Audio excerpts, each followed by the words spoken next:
Welcome to the e-commerce playbook, brought to you by IWD Agency, where we share tools, tips, and tactics from industry-leading experts to help you take your e-commerce game to the next level.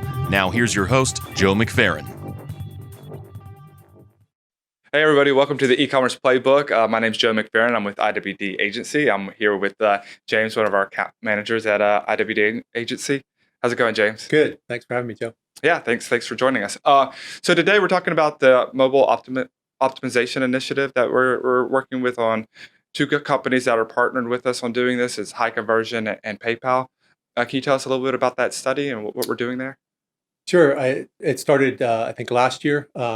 Specifically, I think 20 agencies. They call them SIs. It's, systems integrators across the world were targeted. We were fortunate to be one of them, where PayPal and High Conversion worked together to really identify and improve mobile optimization. Mobile optimization on checkout, right? On checkout specifically, yeah. It started really focused on Magento was the platform, mobile checkout. Mm-hmm. So pretty granular. And I guess the reason being is that mobile conversion rates are a lot lower than your typical desktop. That's conversion right. Rate. Yeah. Yeah, they lag behind in analytics. Everybody knows it. And I think that, I'm as guilty as anyone else by saying, let's focus on what's converting and instead of what's focusing on this number that still gets a lot of traffic that isn't converting it.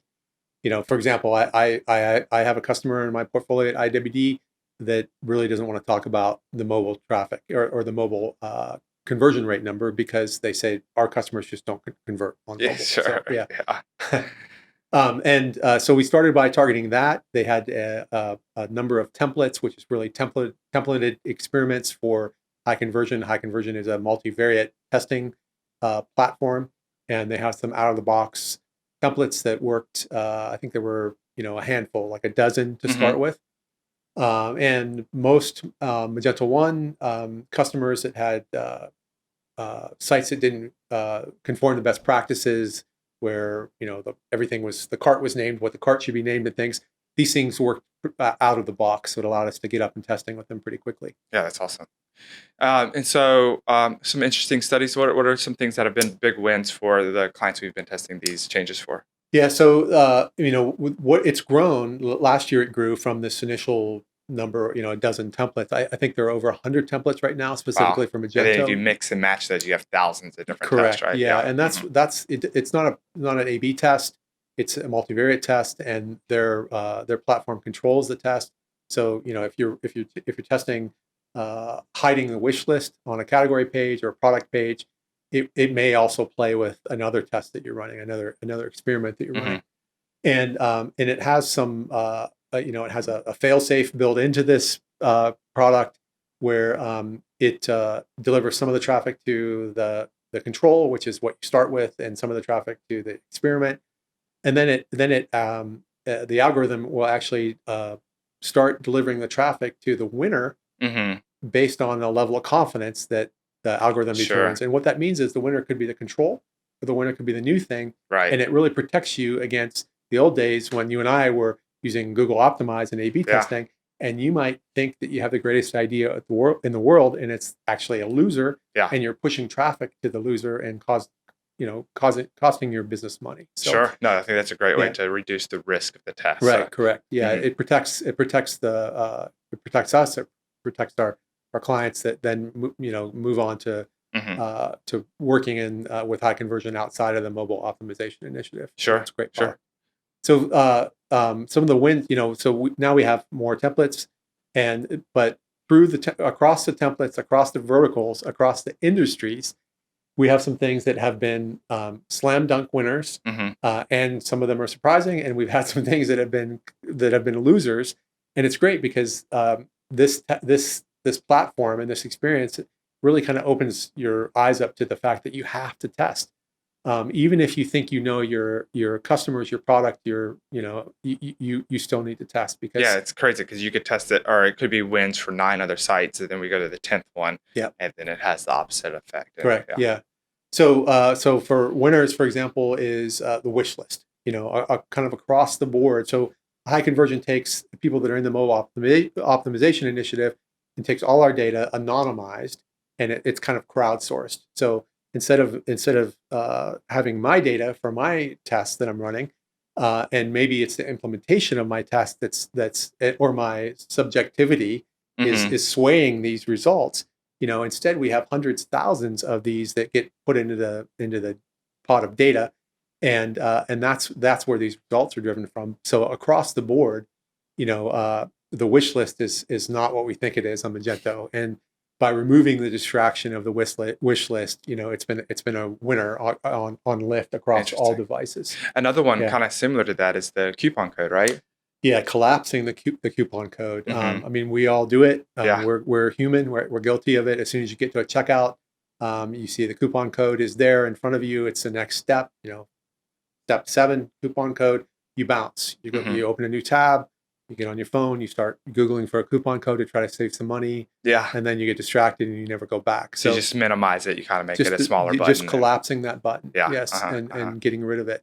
And they've been able to test. I haven't tested this, but High Conversion has tested removing it, expanding it, minimizing it, and minimizing it across the board has been a winner. But there's also some things that are related to the time of year and whether something's running. If you're trying to convert people and you have a coupon code that you sent out on a mailer, maybe you want to make that more visible because that could increase. That could increase that. If you're in a flash sale, and you're trying to get people out the door, and there's no coupon code, there's no reason for it. Maybe you just remove it completely. Get distracted. Exactly. Right. Yeah. That's a good point. One of the other things I remember is breadcrumbs.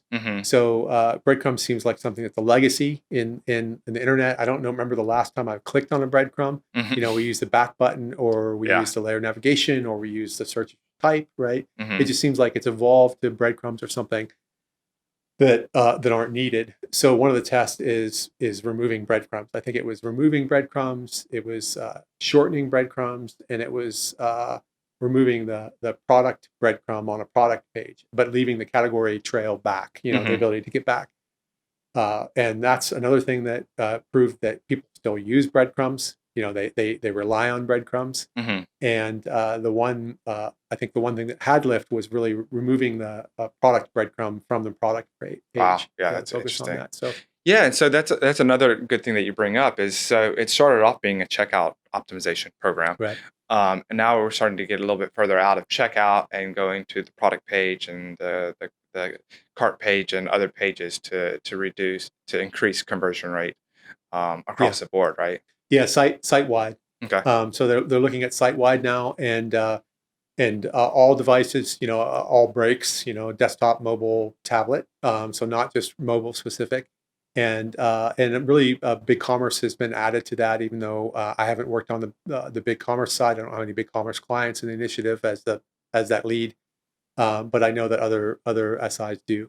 Okay.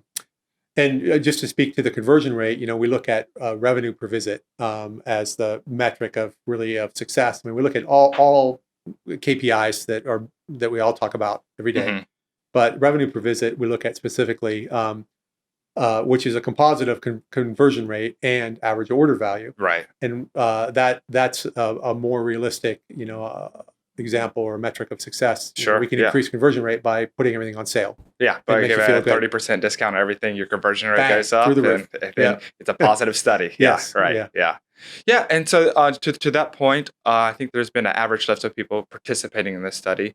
I think that is at like an 8 or 9% increase. Yeah, around 8% is the number on that. Yeah, so that's great. From the community. Yeah, it's really good.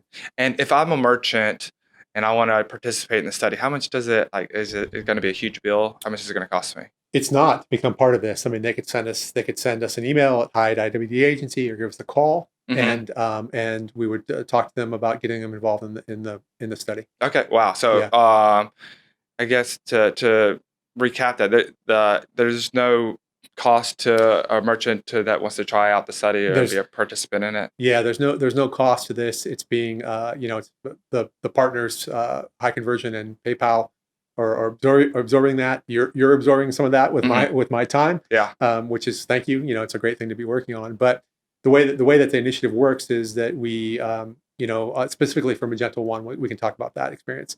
It installs an extension. It's a part of the Magento marketplace. It's vetted by Magento. Small footprint on a customer site. We can white glove that, meaning we would install it ourselves, or we can hand it off to a client's development staff, and they can install it if they want. Mm-hmm. A tag is installed on the website, which identifies it for high conversion. It's just some JavaScript, and it works like a JavaScript overlay, really, where the experience is controlled from the high conversion side. Really small footprint on the code side, really small footprint on the performance side.